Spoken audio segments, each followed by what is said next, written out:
Hello my dear students, welcome to the class of mathematics by Maninder Singh Sidhu. इस video में हम पढ़ने वाले हैं cross product of two vectors. इससे पहले हम dot product of two vector यानी कि स्केलर प्रोडक्ट पढ़ चुके हैं। तो आज क्रॉस प्रोडक्ट यानी कि वेक्टर प्रोडक्ट क्या होगा उसके बारे में हम बात करेंगे। बेसिक डिफरेंस मैंने इससे पहले की वीडियो में क्लियर कर दिया था कि जो स्केलर प्रोडक्ट यानी कि डॉट प्रोडक्ट होता है वो स्केलर वैल्यू देता है, उसकी कोई डायरेक्शन नहीं होती है। और जो वेक्टर प्रोडक्ट होता है जिसे हम क्रॉस प्रोडक्ट भी बोलते हैं, उसकी एक डायरेक्शन होती है।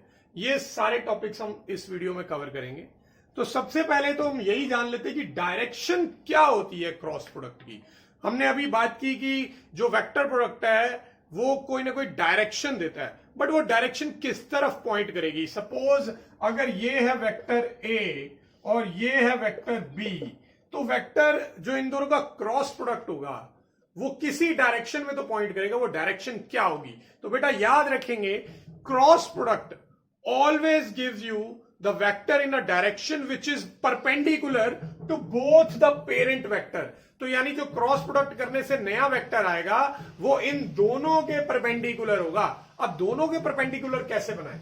अगर मैं इसके परपेंडिकुलर बना देता हूं तो सेम यही वेक्टर इसके परपेंडिकुलर तो नहीं लग रहा, और अगर मैं इसके परपेंडिकुलर बना देता हूं तो वो उसके परपेंडिकुलर नहीं लग रहा। तो कैसे बनेगा? वो किस डायरेक्शन में पॉइंट करेगा वेक्टर जो दोनों के परपेंडिकुलर हो जाए? That vector will be coming out of the plane या गोइंग इनसाइड द प्लेन। जैसे ये वेक्टर है तो ये वेक्टर ऐसा होगा, तो ये वेक्टर ए के भी परपेंडिकुलर है और बी के भी परपेंडिकुलर है, यानी प्रॉपर 3 डायमेंशनल स्पेस का यूज होगा। तो कभी भी किसी क्वेश्चन में अगर आपसे ये बोल दिया जाए find a vector which is perpendicular to the given two vectors, दो वेक्टर दिए हो और आपसे पूछा जाए कि दोनों के परपेंडिकुलर वेक्टर निकालो, तो आप समझ जाना कि वो इनडायरेक्टली आपसे क्रॉस प्रोडक्ट निकालने को बोल रहे हैं। तो सीधा सीधा हर बार ऐसा जरूरी नहीं है कि आपसे बोला जाएगा कि find cross product of the two vectors. Cross product की बजाय ये भी अगर बोल दिया जाए find a vector which is perpendicular to the both of the parent vectors या गिवन वेक्टर्स, तो आप क्रॉस प्रोडक्ट ही निकालेंगे। तो ये होती है बेटा डायरेक्शन ऑफ क्रॉस प्रोडक्ट, हमेशा दोनों वेक्टर के perpendicular and generally coming out of the plane, ठीक है, या फिर going inside the plane. Now how to find cross product? तो बेटा जैसे आपने डॉट प्रोडक्ट का एक फॉर्मूला पढ़ा था वैसे ही क्रॉस प्रोडक्ट का भी एक फॉर्मूला है, और ये होता है मॉड ए मॉड बी, साथ में आएगा साइन थीटा। डॉट प्रोडक्ट के केस में कॉस थीटा था, यहां साइन थीटा है। ये आ गया इसका स्केलर, बट इसके साथ साथ मैग्नीट्यूड के साथ साथ डायरेक्शन भी होगी। तो डायरेक्शन होती है हमेशा दोनों के परपेंडिकुलर। तो हम लगाएंगे साथ में N cap. N stands for normal vector, और नॉर्मल का मतलब होता है परपेंडिकुलर। तो अगर ये पूरे बोर्ड के परपेंडिकुलर वेक्टर है तो मैं बोल सकता हूं कि this vector is actually normal vector to this board, ठीक है। और उसका यूनिट वेक्टर, क्योंकि यूनिट वेक्टर इसलिए क्योंकि इसका मैग्नीट्यूड 1 होगा और ये जितना भी मैग्नीट्यूड आएगा ये 1 से मल्टीप्लाई हो जाएगा, तो वेक्टर का जितना भी मैग्नीट्यूड आना होगा वो बन जाएगा, ठीक है। तो ये है ए क्रॉस बी का फॉर्मूला। अगर आपको ए क्रॉस बी का मैग्नीट्यूड निकालना है तो यही बनेगा, फॉर्मूला यही होगा, बस साथ में एन कैप नहीं आएगा। क्यों नहीं आएगा? क्योंकि एन कैप एक यूनिट वेक्टर है, उसका मैग्नीट्यूड 1 हो जाएगा, तो इसका मैग्नीट्यूड 1 बन जाएगा। जनरली हम ये वाला फॉर्मूला यूज करने वाले हैं नेक्स्ट एक्सरसाइज जो हम करेंगे, ठीक है। तो इस फॉर्मूला की हेल्प से आप dot product cross product of two vectors निकाल सकते हैं। अब हम आगे बात करते हैं cross product of two same vectors की। अगर मैं ए का क्रॉस प्रोडक्ट ए के साथ ही लूं तो फॉर्मूले के अकॉर्डिंग आ जाएगा मॉड ए मॉड बी और साथ में साइन थीटा। ए और ए एक वेक्टर का अपने साथ ही एंगल कितना होता है, ये हमने पहले डॉट प्रोडक्ट वाले केस में भी पढ़ा था। किसी भी वेक्टर का अपने साथ ही बनने वाला एंगल होता है 0, ठीक है। और साइन 0 की वैल्यू होती है 0। तो साइन 0 0 होता है, 0 से सब कुछ मल्टीप्लाई हो जाएगा। तो ये बेटा आप याद रखेंगे, दो सेम वेक्टर्स का जो क्रॉस प्रोडक्ट होगा it will always be a 0 vector, ठीक है। तो क्रॉस प्रोडक्ट 0 कब आता है? जब आप दोनों वेक्टर सेम रख दें, तो उनका क्रॉस प्रोडक्ट निकालेंगे तो वो 0 आ जाएगा। अब आगे, इज क्रॉस प्रोडक्ट कम्यूटेटिव? बेटा देखिए, क्रॉस प्रोडक्ट हमें डायरेक्शन दे रहा है, तो डायरेक्शन डेफिनेटली अलाइनमेंट पे डिपेंड करेगी कि आप A क्रॉस B निकाल रहे हो कि B क्रॉस A। जैसे अगर आपने A क्रॉस B निकाला तो ये होगा दोनों के perpendicular, but B cross A निकालोगे तो अलाइनमेंट चेंज हो जाएगी, तो ये होगा परपेंडिकुलर। तो यानी कि A क्रॉस B या B क्रॉस A दोनों वेक्टर की डायरेक्शन सेम नहीं होगी, but it will be opposite to each other, यानी एंटी पैरेलल कह सकते हो। तो A क्रॉस B कभी भी B क्रॉस A के इक्वल नहीं आएगा, but they will be negative of each other. यानी कि आप ये कह सकते हो कि A cross B will be negative of B cross A। तो कम्यूटेटिव होता है? नो, ये कम्यूटेटिव नहीं होता क्रॉस प्रोडक्ट, जबकि डॉट प्रोडक्ट जो था वो कम्यूटेटिव होता था। ठीक है, नेक्स्ट है cross product of I J K। तो पहले बेटा मैं I के साथ ही क्रॉस प्रोडक्ट निकाल लेता हूं। ठीक है, I के साथ ही क्रॉस प्रोडक्ट निकाल लेता हूं। फॉर्मूला है मॉड I, फिर से मॉड I, और साथ में दोनों के बीच का एंगल होगा 0, राइट? दोनों के बीच का एंगल 0 होगा, और साइन 0 की वैल्यू 0 होती है, तो इसलिए 0 बनने वाला है। तो आप I क्रॉस I करेंगे तो 0 ही बन जाएगा। अगर आप J cap cross J cap करेंगे वो भी 0 बन जाएगा, क्योंकि उनके भी बीच का एंगल 0 ही होगा। और इसी तरह अगर आप K cap cross K cap करेंगे तो वो भी 0 आ जाएगा। तो अगर ये वही बात हो गई कि सेम वेक्टर्स का क्रॉस प्रोडक्ट कितना होता है? 0 होता है। तो उसी तरह I cap cross I cap 0 होगा, J cap cross J cap 0 होगा, K cap cross K cap 0 होगा। ठीक है, अब अगर हम डिफरेंट वेक्टर लें, I cap cross J cap, तो इसका फॉर्मूला होगा I का मॉड और J कैप का मॉड, और I और J के बीच का एंगल कितना होगा? I कैप एक्स एक्सिस की डायरेक्शन में है और जो J कैप है वो वाई एक्सिस की डायरेक्शन में है। तो एक्स एक्सिस और वाई एक्सिस आपस में परपेंडिकुलर होते हैं, साथ में आ जाएगा 90 डिग्री, और साथ में आएगा unit vector which is normal to both, यानी दोनों के परपेंडिकुलर। अब वो क्या बनने वाला, बड़ा ही इंटरेस्टिंग है।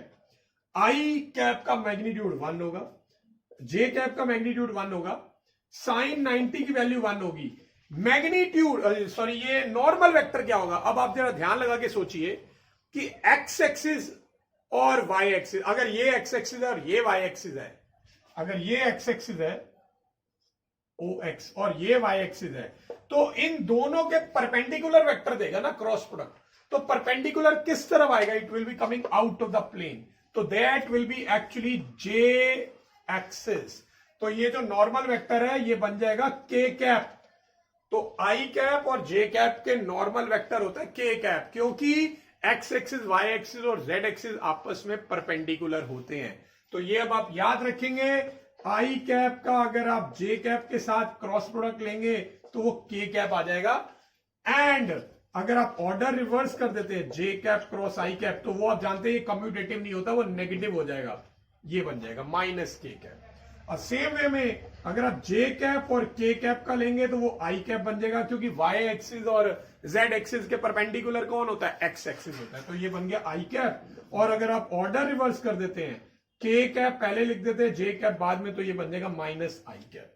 और लास्टली अगर आप K कैप का क्रॉस लेते हैं J कैप से, यानी कि आप पूछ रहे हैं कि Z एक्सिस और X एक्सिस के परपेंडिकुलर कौन है, तो होता है Y एक्सिस, यानी कि J कैप आ जाएगा। और अगर आपने ऑर्डर को रिवर्स किया तो I cap cross K cap की वैल्यू माइनस J कैप आ जाएगी। तो ये सब आपको याद रखने हैं, ठीक है? तो ऑर्डर का याद रखिएगा, पहले हमेशा X एक्सिस, फिर Y एक्सिस, फिर Z एक्सिस। तो अगर आप X और Y का क्रॉस ले रहे हैं तो वो Z बनेगा, यानी I और J का क्रॉस ले रहे हैं तो K बनेगा। अगर आप Y और Z का क्रॉस ले रहे हैं तो वो X बन जाएगा वापस। तो Y और Z यानी J कैप और K कैप का क्रॉस I कैप बन जाएगा।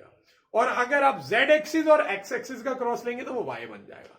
तो इसी तरह साइक्लिक ऑर्डर में जाना है, पहले X फिर Y फिर Z, XY का लेंगे, फिर YZ का लेंगे, फिर ZX का लेंगे, ठीक है? ये ऑर्डर है। अगर आपने ऑर्डर उल्टा किया तो हर बार वैल्यू नेगेटिव आएगी, ये चीज का ध्यान रखेंगे। अब मैं आपको एक एग्जाम्पल की हेल्प से क्रॉस प्रोडक्ट जरा निकालना बता देता हूं कि दो वेक्टर का क्रॉस प्रोडक्ट निकाले कैसे। जैसे आपको अगर दे रखा है I cap plus 2J cap plus 3K cap, अब इसका क्रॉस प्रोडक्ट हमने निकालना है 2I cap minus J cap minus K cap के साथ। तो चलिए जरा क्रॉस प्रोडक्ट निकालना स्टार्ट करते हैं। सबसे पहले आई कैप को 2 आई कैप से क्रॉस करेंगे तो ये बन जाएगा 2 तो कांस्टेंट है, 2 के साथ आई क्रॉस आई आ जाएगा। फिर आई कैप का माइनस जे कैप के साथ करेंगे तो माइनस आई क्रॉस जे बन जाएगा। फिर आई को अगर माइनस के से करते हैं तो ये बन जाएगा। ठीक है, अब मैं 2j को 2i से करूंगा, दैट विल बी 4, फिर j क्रॉस i आएगा। ऑर्डर चेंज मत करना, जैसे है वैसे ही लिखना। फिर 2j कैप का माइनस j कैप के साथ करेंगे तो j क्रॉस j बनेगा। और फिर बात आती है 2j कैप को माइनस k कैप के साथ, तो 2j cap cross k cap, ये बना। अब आगे 3k कैप को 2i कैप से करेंगे, that will B 6 plus 6 k cap cross i cap.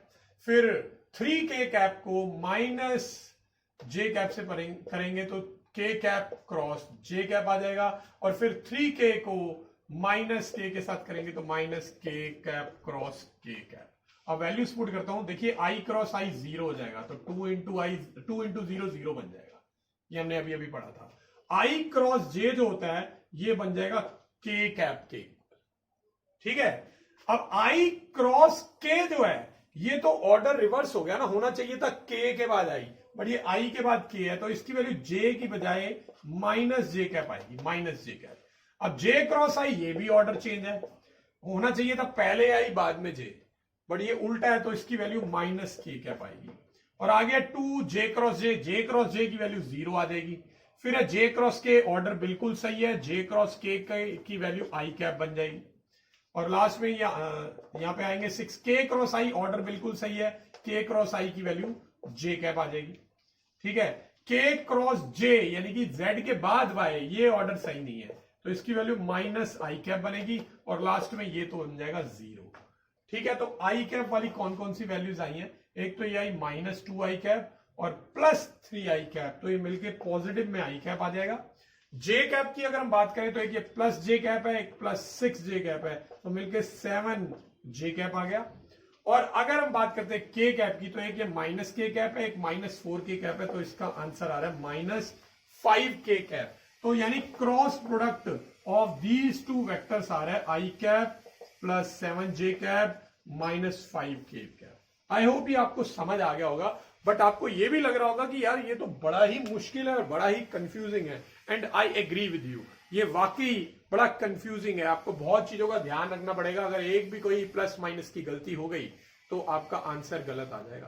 तो there has to be some shortcut, और वो शॉर्टकट मैं आपको बताता हूं। आप इस तरह से ना करें कभी भी क्रॉस प्रोडक्ट। क्रॉस प्रोडक्ट हम करेंगे डिटर्मिनेंट की हेल्प से। कैसे?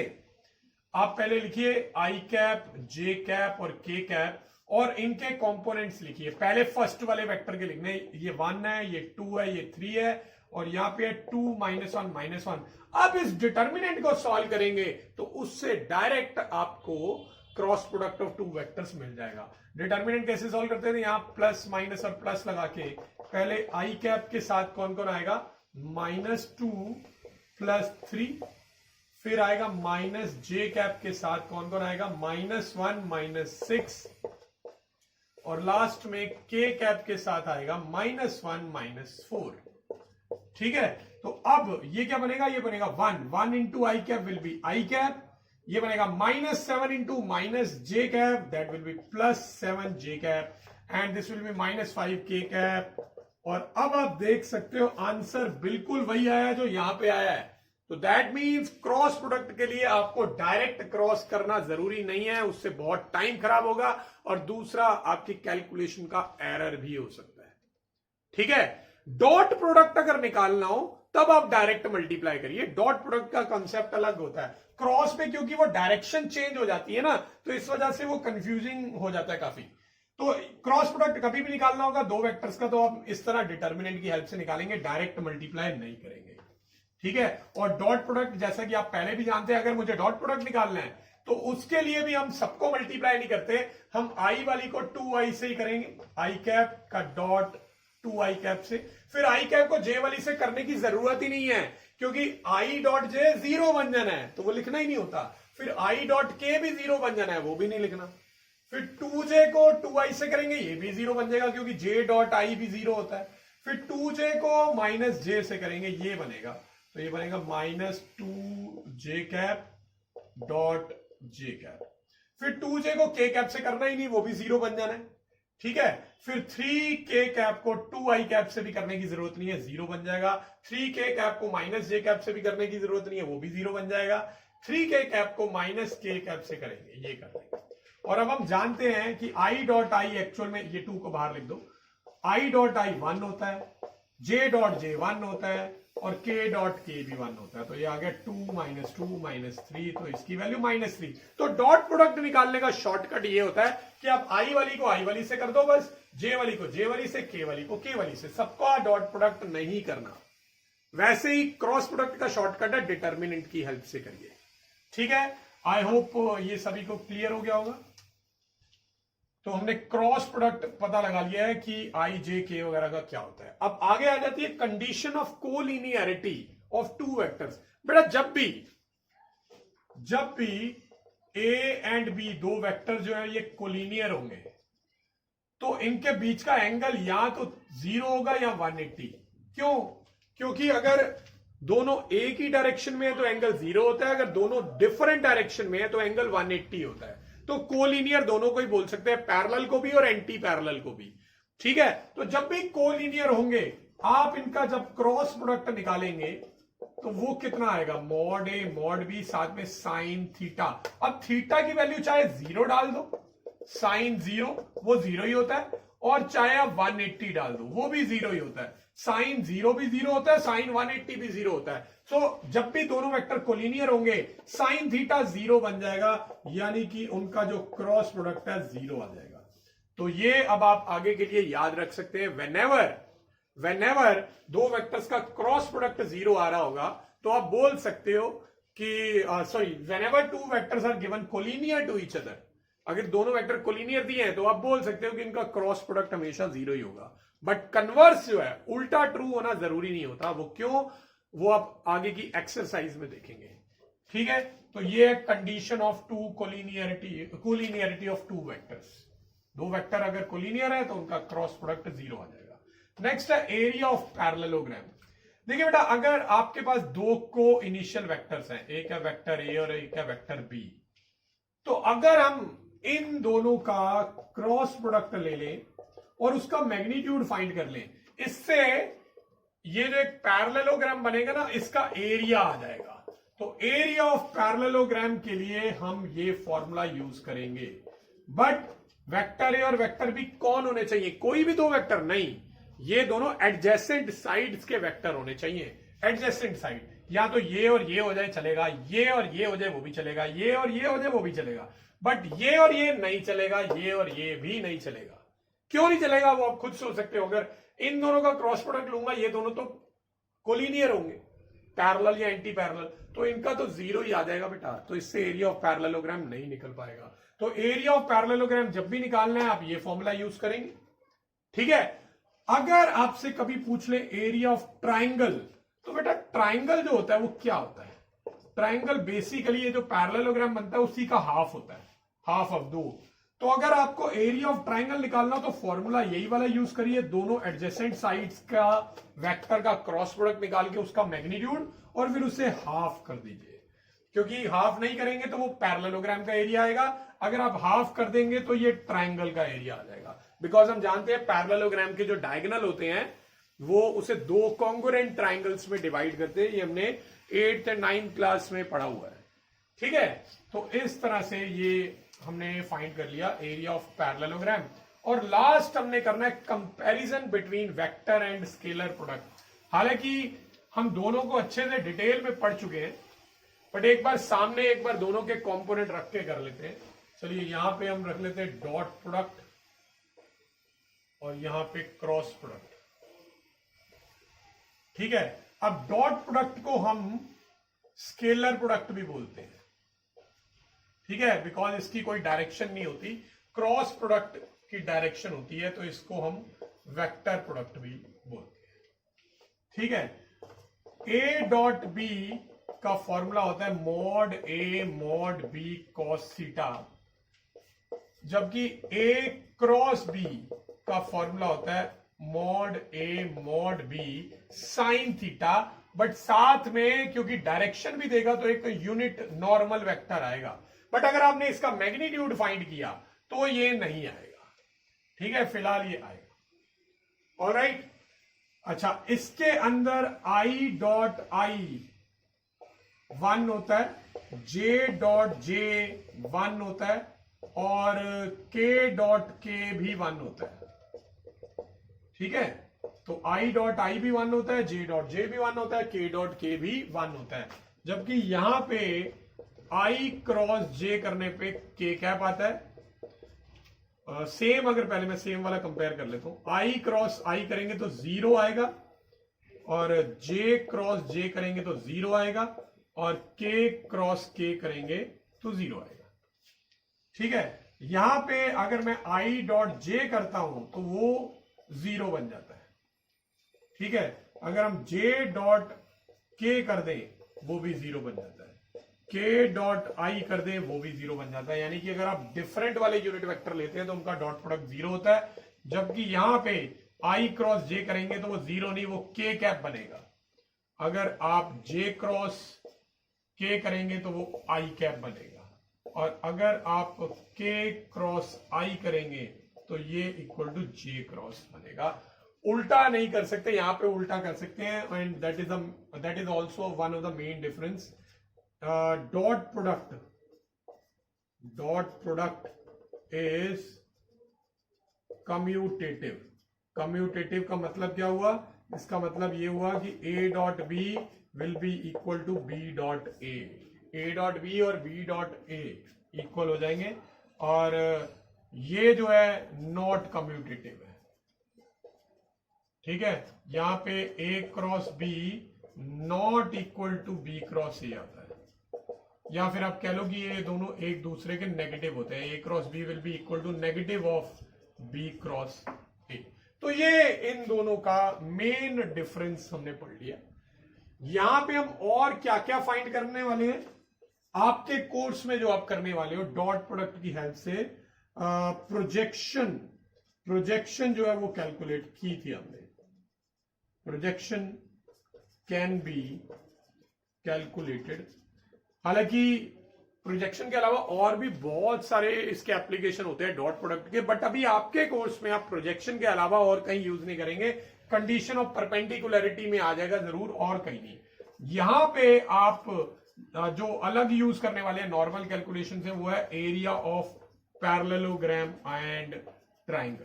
तो अभी जब भी आपको क्रॉस प्रोडक्ट यूज करना होगा यहीं पे यूज करेंगे, या फिर और finding a perpendicular vector to the parent vector. Parent vector के परपेंडिकुलर वेक्टर निकालना हो तब भी आप क्रॉस प्रोडक्ट का यूज करेंगे।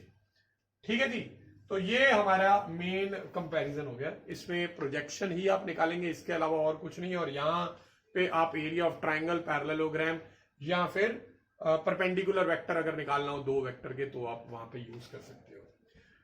और यहां से आपको मिल जाती है